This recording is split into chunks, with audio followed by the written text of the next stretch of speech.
नमस्कार दर्शक बंधु वेलकम टू सुची उड़िया किचन। आज आम मैंने बनैबा जाऊे बुट आलूर तरकारी।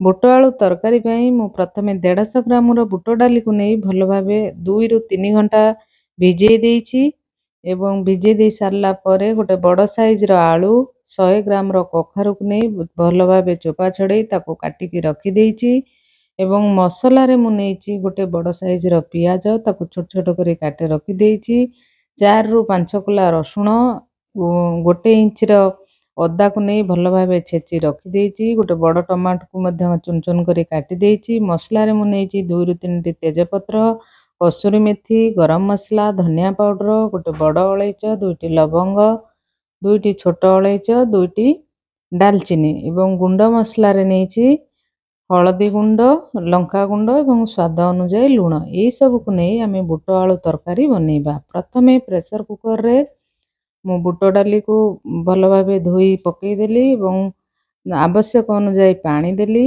काटी रखिथिबा परिबा एवं समस्त गोटा मसला को एथिरे ऐड कर देबी। गुजराती एवं बड़ अलैच को टिके छेचिकी पकई देइछि छेची देले तार वासनाटा भल आसे सेतिपई मु छेची देइछि। वर्तमान एई समय रे हमें हलदी एवं लुण पकई दबा भल भाव लुण पकई दबा लुण पकई दे सारला परे प्रेशर को आमे 2 ରୁ 3ଟି सीटी दबा बुट डाली आलू को।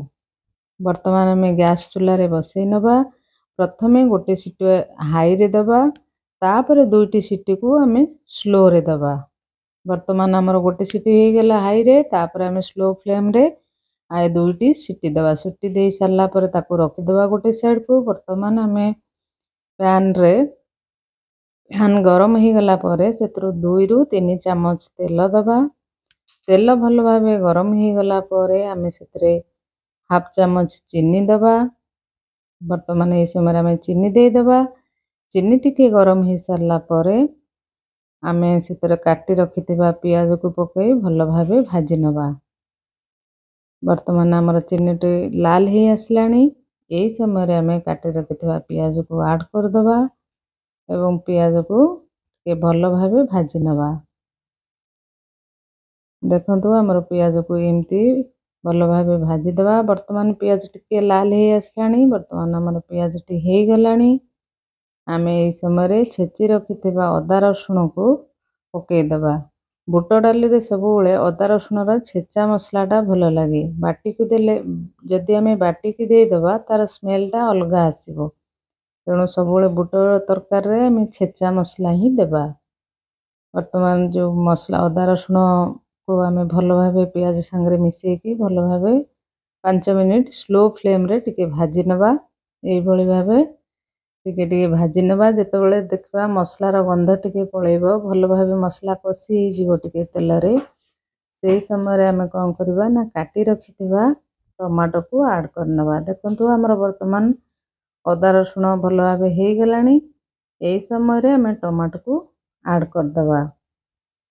टमाटो को भल भाव सेइतरे भाजी नबा टमाटो टिके हमर सिझिबा पई टाइम नबो सेतिपई टिके घोड़े दबा लूण टिके पकई टमाटो को घोड़े दबा लूण टिके दे देले टमाटा भल भाव सिझी जीवो बेसी टाइम नबो नै। वर्तमान टमाटा टिके सिझी आसलानी एई भली भाव खड़िकारे आमे टिके चापी चापी देले भल भाव टमाटा सिझी जीवो। वर्तमान हमर टमाटा हो गलानी मु किछि समय पई घोड़े देइथिले भी एई समय जेतो गुंड मसला आमे सब ऐड कर दबा धनिया पाउडर गरम मसला लंका गुंड आ कसूरी मेथी मध्ये एई समय रे आमे पकई देकी भल भाव टिके कसी दबा 2 ରୁ 3 मिनिट। देखंतु वर्तमान हम जो बुट डाली टी सिझेइथिले ता भल भाव सिझी जाईछि आ ताको एई समय रे ऐड कर दबा ऐड कर देकी भल भाव टिके गोळेई दबा मसला रे पुणी 5 मिनिट फुटेई नबा। वर्तमान भल भाव एई मसला रे गोळेई दबा मसलाटा जेमते बुट तरकारी संगे भल भाव मिसी जीवो भल भाव देखंतु भल भाव केते बढ़िया भाव फुटिला तरकारीटा।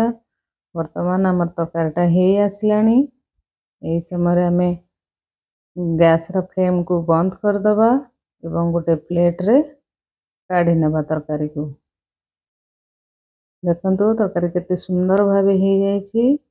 ବର୍ତ୍ତମାନ ଆମର ବୁଟ ଆଳୁର ତରକାରୀଟି କମ୍ପ୍ଲିଟଲି ହୋଇଗଲା। ଆପଣମାନେ ଏଇଭଳି ଭାବେ ଥରେ କରିବା ପାଇଁ ଟ୍ରାଏ କରନ୍ତୁ।